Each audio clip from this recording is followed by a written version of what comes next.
In 1984, the Baylor Transplant Program was just in the planning stages. Operating rooms were being outfitted, instruments were being acquired, the surgical team was still being assembled and oriented, when a young Indiana child became desperately ill. She'd been in and out of hospitals since birth because of a bile duct disorder called biliary atresia. Now, her only chance at survival was a liver transplant. Oh, I thought she was going to die. Absolutely, yeah. The little girl named Amy Garrison had become the poster child for pediatric liver transplantation after First Lady Nancy Reagan took an interest in her case and invited her to the White House.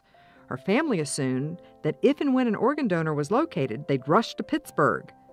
A program in Pittsburgh was the only liver transplant program in the United States, and only one of 5 in the world. Our hospitals were filled. We had no intensive care unit beds. But the godfather of liver transplantation, Dr. Tom Starzl, did have a backup plan. He'd recently encouraged the administration and physicians at Baylor Medical Center in Dallas to launch a transplant program. He'd handpicked their surgeon, Dr. Joran Klintmom. He knew the Dallas hospital had the expertise, manpower, and motivation to help. I thought not just that I could do it, but Baylor could do it. And we said, let's take care of the little girl. And with that, the Baylor Transplant Program was launched without hesitation or fanfare.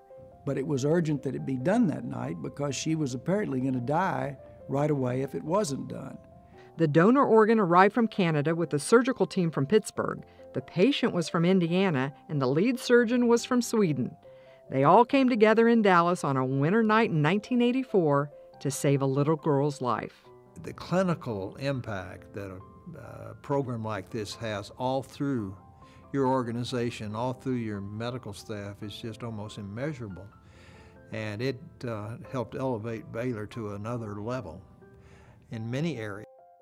The child survived, the program thrived. The next year, doctors started doing kidneys, then came hearts and lungs, pancreases, split livers, and islet cells. In 2002, the transplant program expanded to Baylor All Saints Medical Center in Fort Worth. 30 years later, we are clearly regarded as one of the leading institutions, not just in the United States, but worldwide in transplant. Since the beginning, Baylor's transplant survival rates have been among the top in the nation. But we're going to do everything we can to get to that brass ring, okay? Which is a transplant. The heart transplant program has tripled in size and is the second busiest in the nation. The islet cell transplant program is also one of the largest. Outreach clinics for heart, kidney, and liver are in place throughout the state. The surgeons, medical professionals, staff, and administration have pushed the envelope, taken risks, and exceeded expectations. We got a live heart. That's heart transplant number 100. Yeah! The expectations they had on us was not just to crank out cases, but actually actively participate in the development of the science of transplantation. And that's exactly what the transplant pioneers have done.